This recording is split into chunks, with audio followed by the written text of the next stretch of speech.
পরিষ্কার আর কোনো কাজ নেই, শুধু খাওয়ান দাওয়ান আর ঘুমানো। কই গো, ঘুম থেকে একটু উঠো। ছেলেটা কয়দিন ধরে বাইরে গেছে, তার একটু খোঁজ খবর নেওয়া লাগবো না?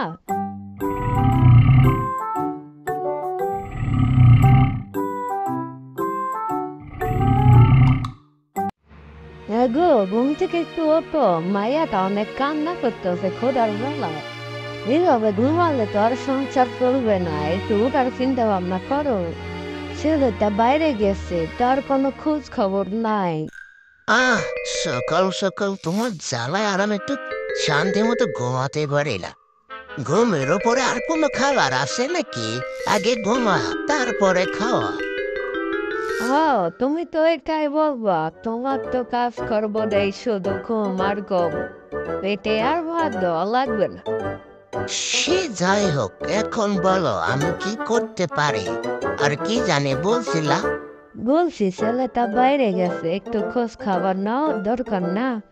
সেটা তো বুঝছি, সে তো ছেলে মানুষ, মেয়ে মানুষ তো আর না যে হারিয়ে যাবে। ও নিয়ে তোমার আর মাথা ব্যথা করতে হবে না। দেখতেছি কি করা যায়। আর ফোনে টাকাও নাই যে ফোন দেবো। অত চিন্তা ভাবনা করো না, যাও কাজ করো। তুমি যে এত নিষ্ঠুর, এটা যদি জানতাম তাহলে তোমার কখনোই বলতাম না যে একটু খোঁজ নাও। আল্লাহ আমার ছেলে যেখানে আছে তাকে তুমি সুস্থ সম্পূর্ণভাবে রাখো।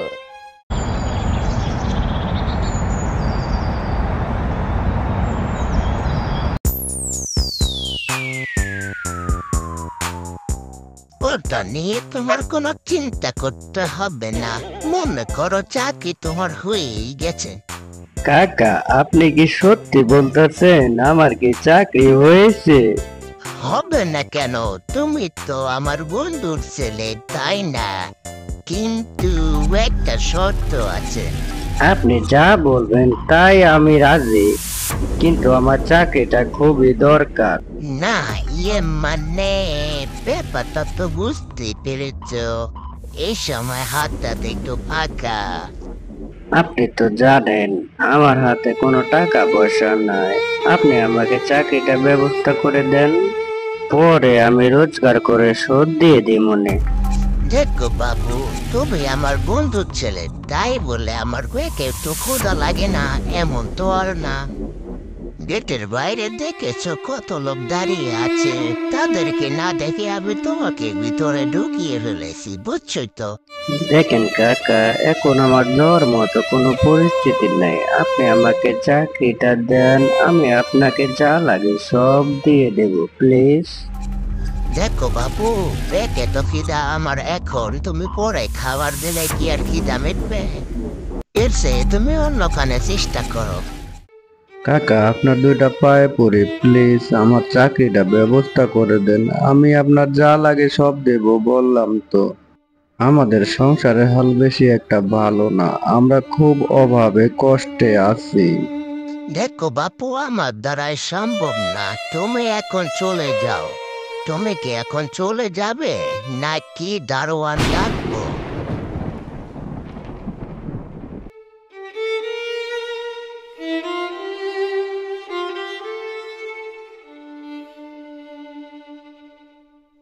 ওকে তো একটা টাকা নাই আইসে চাকরি নিতে, তাও আবার শহরে। মামার বাড়ির আবদার। যাই বাইরে একটা দূরে নিয়ে আসি, সারাদিন একটা কামাইতে পারি নাই।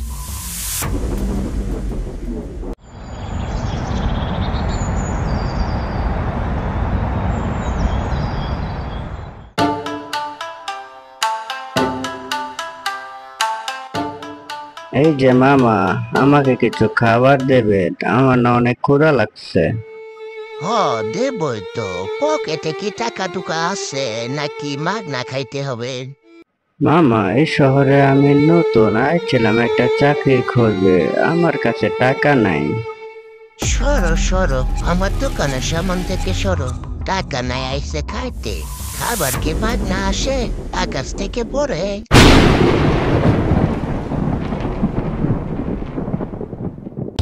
ওর থেকে যারা আসে টাকা নাই আইসে দোকানে খাইতে। আহা, মাগনা পাটি। শুধু শুধু আমার সময়টারে নষ্ট করে ফেলল।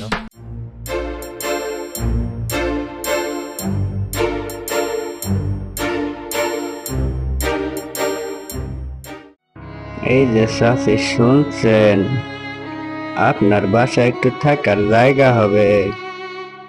কে তুমি? তোমাকে তো এর আগে এই এলাকায় দেখি নাই। তুমি কি নতুন?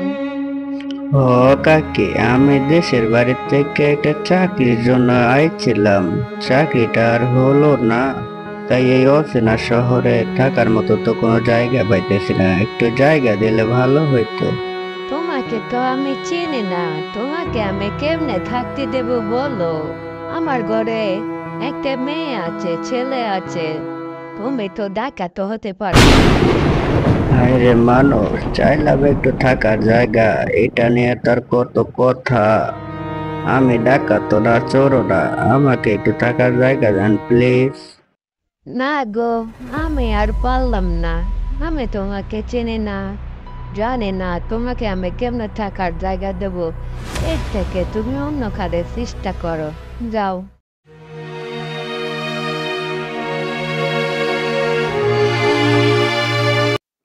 আয় আয়, আমি বুঝতে পেরেছি গৌর দুঃখ তুই আমার কাছে আসলে সমাধান পাবি। বাবা, আপনি কেমনে বুঝলেন যে আমার দুঃখ আছে? বুঝি, একদিন আমিও তোর মতো ছিলাম। আর রাস্তায় রাস্তায় ঘুরছিলাম, এখন নিজের গাছতলাটাই ব্যবস্থা করে নিয়েছি। বাবা, আপনি ঠিকই বলেছেন, বাস্তবতাটা অনেক কঠিন, যেটা নিজের চোখে না দেখলে বিশ্বাস করতাম না। এটা কারো দোষ না, এই দোষটা হলো আমাদের। আমরা এই সমাজটারে নষ্ট বানায় ফেলেছি, মানুষের প্রতি মানুষের বিশ্বাসটা উদয় ফেলেছি। হ বাবা, আপনি ঠিকই বলেছেন, আপনার কথা ঠিক আছে। তাই এই দুনিয়ায় কেউ কাউরে বিশ্বাস করতে পারে না, এই বিশ্বাসটা রাখার মতো কেউ কাজও করছে না। সে যাই হোক, শুয়ে পড়। সকাল সকাল তোরে আমি বাসায় পৌঁছায় দেবো রে। আমার কাছে কিছু টাকা আছে, এটা নিয়ে চলে যাস। ঘুমা। সবারে দুয়ারে দুয়ারে গেলাম, কারো কাছে একটু ঠাঁই পেলাম না। আসলে সমাজের কোনো দোষ নেই, দোষ হলো আমাদের। সমাজ সমাজের জায়গায় আছে, আমরা সমাজটাকে ঠিক মতো রাখতে পারি নাই। তাই আসুন, আমরা নিজেরাই নিজেরাই কাউকে দোষারোপ না করে সমাজটাকে কিভাবে ঠিক রাখা যায় চেষ্টা করি।